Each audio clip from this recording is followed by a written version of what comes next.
Agora vamos para características de uma boa questão. Uma boa questão de pesquisa, ela tem essas três características assim. Aqui, em primeiro lugar, ela deve ser específica, tá?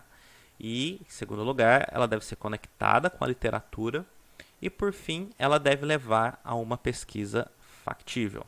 Vamos analisar com cuidado cada um desses pontos. Em primeiro lugar, ela deve ser específica. Às vezes os orientadores falam para os seus orientandos o seguinte: olha, sua pesquisa está muito ampla, né? Vamos fazer um recorte teórico. Particularmente, né, com devido respeito aí a todos os orientadores, os pesquisadores aí, os professores, eu acho que essa terminologia não é adequada. O problema não é a amplitude. Você pode fazer uma pesquisa super ampla, né? Por exemplo, não tem nada que diga que pesquisar América Latina é mais difícil, mais complicado do que investigar um país específico como o Brasil.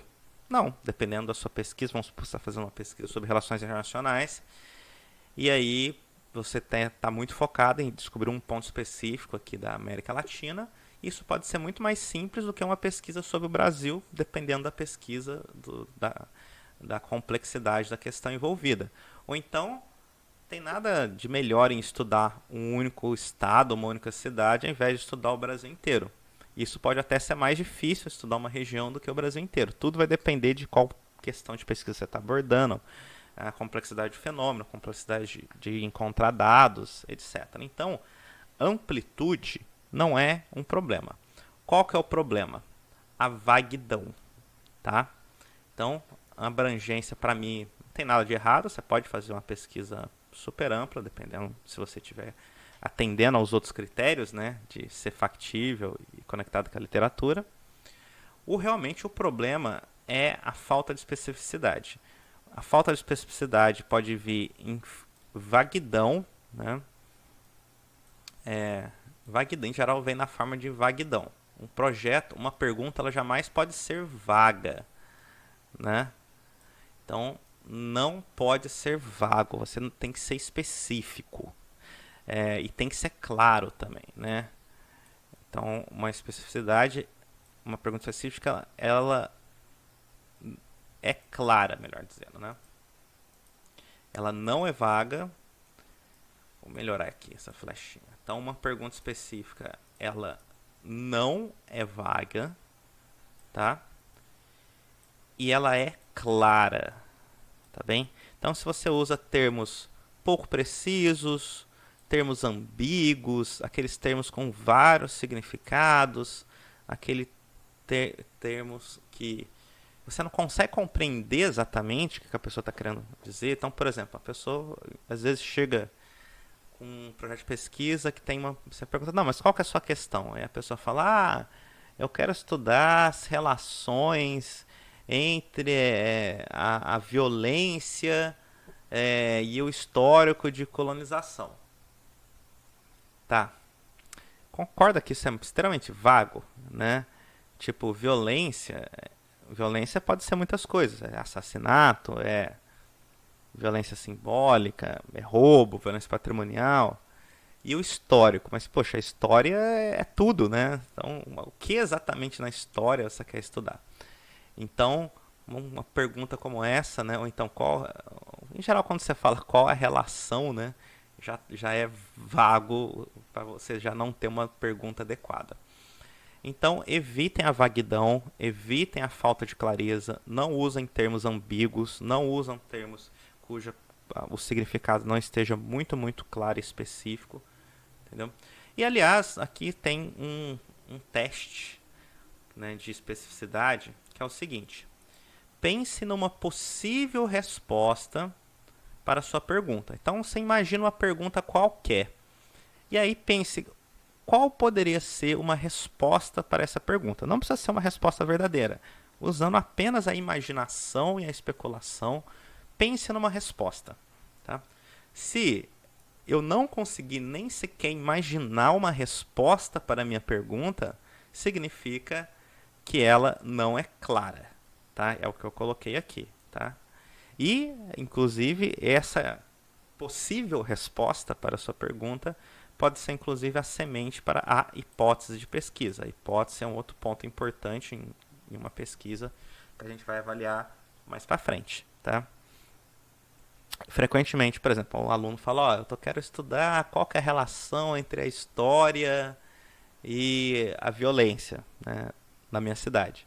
Tá, qual que poderia ser uma resposta para essa pergunta? Aí a pessoa fica, não sei, não, mas imagina, alguma coisa que se eu encontrasse evidências nesse sentido, eu poderia parar de procurar a resposta, né, e concluiria a pesquisa. Tipo assim, que coisa que você encontraria que você poderia dizer, não, isso aqui é uma resposta para a minha pergunta? Difícil, né? Às vezes, se a pergunta está ampla, você nem consegue imaginar uma resposta. Um exemplo, olha, de novo, aqui, essa... Deixa eu apagar, vou apagar. Tá. Essa pergunta aqui, a terceira pergunta. Quais as chances de eleição para candidatos brancos e não brancos? É uma pergunta. O que eu fiz aqui, esses números aqui, eles foram chutados, né? Eu já fiz essa pesquisa, eu sei que os números reais são bem próximos desses aqui mesmo. Mas mesmo se eu não tivesse feito a pesquisa e não tivesse analisado os dados, eu poderia dizer, olha, eu quero saber as chances de eleição para candidatos brancos e não brancos. Então, uma boa resposta seria, os brancos têm 10% de chance, lembrando que para todo mundo é difícil ser eleito, né? Ser eleito para um cargo eletivo não é simples para ninguém, mas vamos pensar, o número bom para um cargo de vereador, para candidatos brancos, 10%, para candidatos não brancos, 7%. Olha, isso é uma possível resposta que eu criei simplesmente utilizando a imaginação. Ou seja, essa pergunta aqui ela é respondível, né? Usando um pouquinho mais de imaginação, nós podemos pensar respostas para todas essas perguntas aqui. Por exemplo, existem diferenças regionais para a desigualdade de representação? Uma boa possível resposta para essa pergunta seria pura e simplesmente sim. Isso aqui seria uma resposta válida para essa pergunta? Olha, vamos prestar atenção na pergunta. Existem diferenças regionais na desigualdade de representação? Possível resposta? Sim. Olha, sim, é uma resposta adequada, né?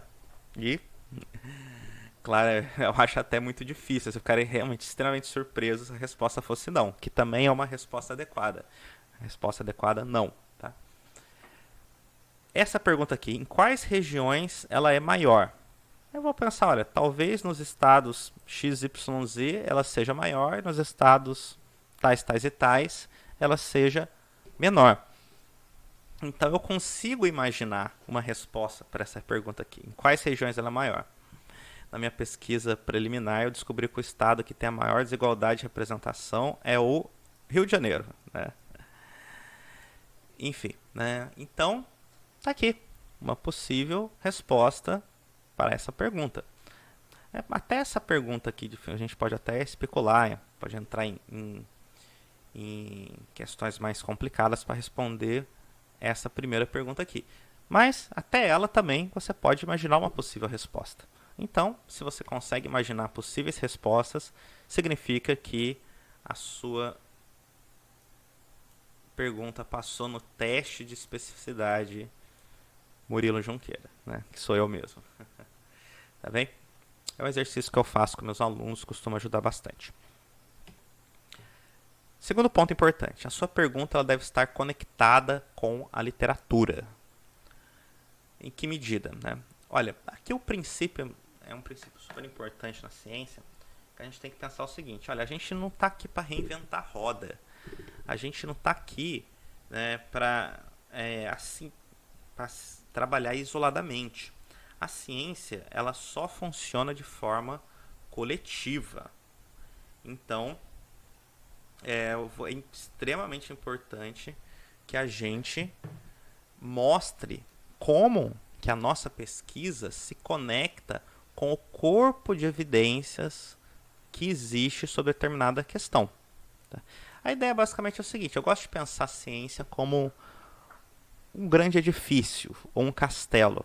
E o que a gente vai fazer é colocar um tijolo nesse castelo, ou alguns tijolos, né, dependendo do seu engajamento. Pode ser um tijolo grande, tijolos grandes, tijolos pequenos, mas a gente está aqui ajudando a construir uma obra coletiva que já está sendo construída há muito, muito tempo, décadas ou séculos. Então a gente tem que mostrar que o nosso trabalho se conecta com a literatura, ou seja, a gente absorveu tudo que foi já descoberto, discutido, né, os ganhos de conhecimento que foram feitos pelos pesquisadores que nos antecederam, e a gente vai mostrar como que a nossa pesquisa vai contribuir para essa marcha, como que essa nossa pesquisa ela vai ajudar no progresso científico. Tanto que isso aqui é extremamente importante para toda pesquisa fazer o quê? Revisão de literatura, que é um tema que vamos falar um pouco mais adiante aqui nesta mesma aula. Tá? Se você não encontrar ninguém discutindo o seu tema, estou nem falando da questão, tudo bem, você pode ter questões, como as questões são muito específicas, é muito mais fácil você encontrar questões que nunca foram trabalhadas antes. Mas se nem sequer o tema é debatido, isso é um mau sinal. Não quer dizer que você não deva continuar a pesquisa, se você tiver um grande interesse no seu tema, eventualmente seu tema é muito novo mesmo, um fenômeno recente, como as redes sociais, alguma revolução tecnológica recente que realmente não existia antes, então é óbvio que não vai ter pesquisas anteriores sobre o tema, mas sempre é um mau sinal, viu? Discuta com o seu orientador, discuta com pesquisadores mais experientes por que aquele tema não é debatido. Frequentemente você vai encontrar motivos que vão mostrar que aquela pesquisa simplesmente não é viável. Tá? Mas, em geral, uma pesquisa que está altamente conectada com uma literatura, ela é melhor, ela é mais valorizada, ela anda mais, é mais fácil encontrar pessoas para você debater, para você montar grupos de pesquisa, para ser seu orientador, para ser banca, para ser tudo. Então, no geral, pesquisas mais conectadas com as literaturas da área são melhores, certo? E, por fim, uma coisa bem prática, né? A sua pergunta deve levar a uma pesquisa factível. Evite passos maiores do que as pernas. Então, você não seja ambicioso demais de tentar descobrir uma questão que vai levar muito tempo, um tempo que você não tem, ou então a exigência de recursos que você não dispõe, ou até mesmo capacidade analítica. Vamos supor que para responder determinada questão você precisa saber estatística e você não sabe nada de estatística. Você precisa saber sobre inteligência artificial, programação, psicologia, qualquer coisa que você não sabe. Ora, se a pesquisa exige capacidade analítica e que você não tem, você vai precisar de tempo para aprender. Então, imagina, sua pesquisa exige análise de dados estatísticos, você não tem boa formação estatística. Você pode estudar e aprender estatística, mas isso vai levar um tempo. Então, veja se você tem esse tempo e se programe para tal. E também veja se o seu programa de pesquisa, seu departamento de pesquisa, tem condições de te ajudar. Vamos supor que o seu programa exige estatística e você, nem no seu departamento, nem na sua universidade, você tem boas aulas de estatística. Então, né, muito provavelmente, essa pesquisa ela vai falhar no aspecto factibilidade. Então, sempre boas questões vão levar a pesquisas realizáveis. Tá bem? Então, esses são os critérios importantes para uma boa questão. Se você tem uma questão específica, conectada com a literatura e que é factível de ser respondida, então você tem uma ótima questão de pesquisa. Tá bem? Vamos ver qual que é o próximo slide. Acho que eu vou fazer um vídeo separado só sobre isso.